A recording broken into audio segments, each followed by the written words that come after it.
మరణం కంటోన్మెంట్ కి తీరని లోటు అని, యువ ఎమ్మెల్యే లాస్య నందిత గారి మరణం కంటోన్మెంట్ ప్రజానికానికి యువ నాయకత్వానికి తీరని లోటు అని అసెంబ్లీలో సంతాపం తెలియజేసిన రామగుండం నియోజకవర్గం ఎమ్మెల్యే మరియు పెద్దపల్లి కాంగ్రెస్ పార్టీ జిల్లా అధ్యక్షులు రాజ్ ఠాకూర్ ప్రగాఢ సానుభూతి తెలియజేస్తున్నానని ఈ సందర్భంగా మాట్లాడుతూ, ముఖ్యమంత్రి గారు ప్రవేశపెట్టినటువంటి అని సమర్థిస్తూ చాలా బాధాకరం అధ్యక్ష.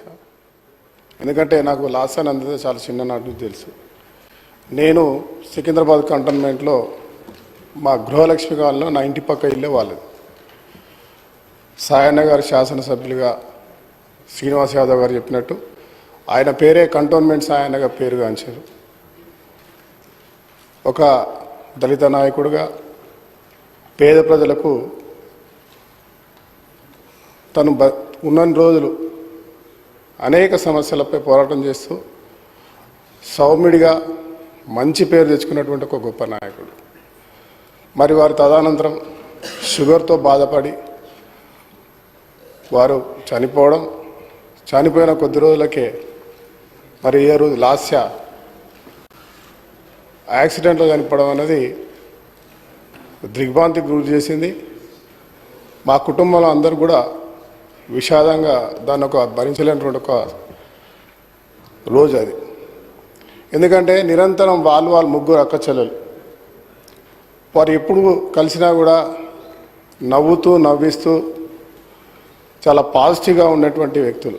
విద్యార్థి దశ నుంచి తెలిసినటువంటి ఆ కుటుంబం మరి ఈరోజు ఒక యువ మహిళ శాసనసభ్యులుగా రావడం, దానికి ముందు వారి సొంత ప్రాంతమైన ముషిరాబాద్లో దోమలగూడలోని ఆ ప్రాంతంలో కార్పొరేటర్గా, అది అయిన తర్వాత వారి నాన్నగారు ప్రారంభించిన చిన్న పెట్రోల్ బంక్ ఇక్కడ షేక్పేట్లో ఉంటుంది.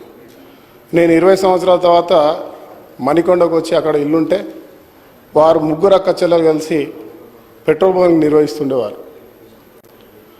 అక్కడ ఆ కార్యక్రమం చేస్తూ ఆ పని కాగానే ఎప్పుడు కూడా మా ఇంటికి వచ్చి మా పిల్లలతో ఫ్యామిలీతో గడిచినటువంటి ఆ ఒక బంధాన్ని గుర్తు చేసుకుంటే చాలా ఒక సొంత కుటుంబ సభ్యురాలు ఈరోజు మన మధ్య లేకపోయినటువంటి ఒక బాధ ఈరోజు చూస్తూ ఉన్నాం. వారికి ఉన్నటువంటి మా కుటుంబానికి ఉన్న సంబంధం చిన్ననాటి నుంచి తెలిసి నాకు ఎప్పుడు వాళ్ళ నాన్న పోయిన తర్వాత ఆమె శాసనసభ్యురాలు అయిన తర్వాత మా ఇంటికి వచ్చి చెప్పినటువంటి ఒక సంఘటన గుర్తొస్తుంది. మా నాన్న చాలా చేశాడన్న, ఇన్ని సంవత్సరాలు శాసనసభ్యుడు చేసినారు, ఇంకా మా కుటుంబంలో ఎవరం కూడా ఆర్థికంగా సెటిల్ కాలేదు, మా భవిష్యత్తులో ఇంకా పూర్తి స్థాయిలో ఆధారం లేకుండా పోయింది. నేను మా నాన్నను మించిన నాయకురాలు కావాలి, మంచి పనులు చేయాలి, ఒక బలమైన ఒక మంచి అవకాశం వచ్చింది, దీన్ని నిర్మించుకోవాలని చెప్పి అనేక సార్లు చెప్పినటువంటి సంఘటన. మరి ఈరోజు ఆమె ఇక్కడ లేకపోవడం చాలా బాధాకరం. వారి కుటుంబానికి ప్రగాఢ సానుభూతిని తెలియజేస్తూ ఆమె ఆత్మకు శాంతి చేకూరాలని కోరుతూ, ప్రభుత్వాన్ని నాకు ఆ కుటుంబం తెలుసు కాబట్టి ఏ సహాయం కావాలన్నా మన ప్రభుత్వ పక్షాన వారికి సహాయం అందించాలని ముఖ్యమంత్రి గారిని కోరుతూ, అదే మాదిరిగా ఆ పార్టీ వాళ్ళని కూడా ఆ కుటుంబానికి అండగా ఉండాల్సిందిగా కోరుతా ఉన్నాను. ధన్యవాదాలు.